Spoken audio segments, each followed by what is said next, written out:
back to Speed Freak Garage, home of PowerSports on YouTube. So we're here in my house garage and we're going to talk about why we are selling a very nice 2019 Civic for a very old 2005 CR-V. There's four main reasons that brought me to the decision to sell the Civic. So there's very high taxes, the insurance keeps going up, our 14.7% inflation rate over the last 2 years, and other drivers. So let's start with the taxes. So the state of Missouri, like many other states in the nation, take your property, meaning your house and your cars, they look at a book value and they determine a percentage that you then owe them every year for the privilege of owning a vehicle. So you go to work, you work yourself to death all day, you pay for your car, you pay for your house, and you pay income tax on all that hard work. And then at the end of every year, the government comes along and they take more. In this case, the government steals $600 a year for the privilege of owning this vehicle. It's disgusting. It's not something that's going to change in our nation anytime soon. So the only way around it is to get a cheaper and or worthless vehicle to drive, because then your property tax goes down.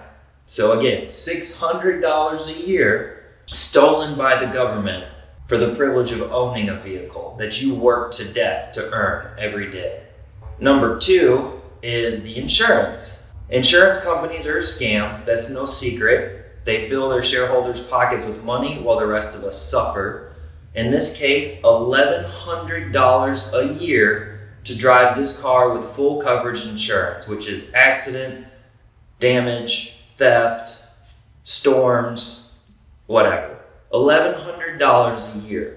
The third is the inflation rate. Everything has skyrocketed. The cost of food, the cost of utilities, the cost of tires. Anywhere you go, the prices have gone up. It's more expensive to live, but our wages haven't gone up. And I know you guys feel me on that. That brings us to number four, which is other drivers. And I don't mean driving factors, I mean other drivers. The fucking retards out there on the road every day with their face buried in their cell phone or their McDonald's hamburger, swerving lanes, cutting you off, not looking, no turn signals, slamming on their brakes. So when I own a $30,000 car that I have to work myself to death to pay for, and then some jackass at Walmart leaves their cart in the parking lot on a windy day and it slams into the door, now I have to pay for those damages. I can't enjoy the car because I'm scared to death some jackass is gonna fuck it up. That's the four main reasons why we're selling this car. It's too expensive to own. And it was not too expensive to own 2 years ago. 2 years ago, it was moderate, I'll put up with the cost, but now it's unaffordable. So it's for sale, which is unfortunate. So now we're going to jump over to our 2005 CR-V and talk about why we bought it. And here we are with our 2005 Honda CR-V EX all-wheel drive. And as you can see, I've changed from my 2019 clothes to my 2005 clothes. But you know what? They still keep me warm and they still keep me covered. So that's the point here, is that we're going from a 2019 Civic, which is new and expensive and awesome, and then we're going to go down to a 2005 CR-V, which is old and cheap, but still does the job. It's still a nice vehicle. So it just came back from getting some aggressive new General Grabber ATXs. We're getting a new windshield in 2 weeks, and then it's ready to run and drive and get a license plate. So there's five main reasons why we decided to downgrade to a 2005 CR-V. Low price, low insurance cost, cheap parts availability, we can do our own repairs and upgrades, and there's no worries. So let's go through them one by one. So first is the low price. Number one, $3,000 cash running and driving except for tires and a windshield. So that's not bad. And with only 230,000 miles, this engine is good for another 200,000 miles as long as it's taken care of. Next, number two is the low insurance cost. So It's only $475 a year for full coverage insurance. So whether I screw up or somebody hits me, theft, hail, whatever, it's covered. Then number 3 is cheap parts availability. We can use aftermarket parts, Dorman parts, Chinese parts, leftover Honda parts, eBay, Amazon, Google, wherever you want to get parts, there are parts and they're cheap and they're ready to go. And then that kind of leads us into number 4, which is the DIY repairs and upgrades. So everything that could possibly go wrong on this vehicle, I can fix right here in this garage. And most of the stuff I can do by myself. If there's an engine problem, I'll call my friend Brandon, as you guys know, is always super helpful with anything mechanical. So again, it's old enough that you can repair it yourself. Number 5 is there's just no worries. So if I park this at Walmart and some douchebag slams their shopping cart into it, well, it's already covered in scratches and it's gonna get rhino lined on all the plastic. So, I mean, I'm still gonna be upset, but it's a $3,000 vehicle that got a shopping cart smashed into it, not a $30,000 vehicle that got a shopping cart smashed into it. There's a big difference there. It's just like when I get stains on this shirt, I don't care because the shirt is at least 10 years old. So I don't know how to better explain than with the example of the 2 sets of clothes I've worn. Is that I don't care about these clothes, whereas the other set of clothes, you know.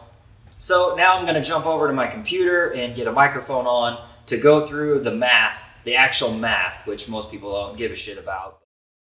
But we're going to go ahead and show you guys the math anyway. So just quickly, the 2019 Civic, $600 a year in taxes, $1,100 a year in insurance. Each tire is $250.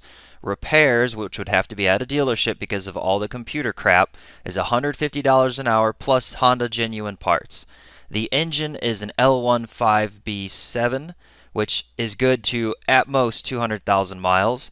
Turbos generally fail after about 100,000 miles, and since it's a manual, the clutch needs to be replaced about every 60,000 miles for around $1,000, not including labor.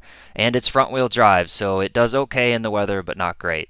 If we go over to the 2005 CR-V, the taxes are only $25 a year, insurance is only $450 a year, tires are $150 each. I can use aftermarket parts for my repairs. The engine is a K24A1, which is good to 400,000 miles if you take care of it. No turbo to worry about, no clutch to worry about, and it's all-wheel drive, so I can go right through whatever snow I want to.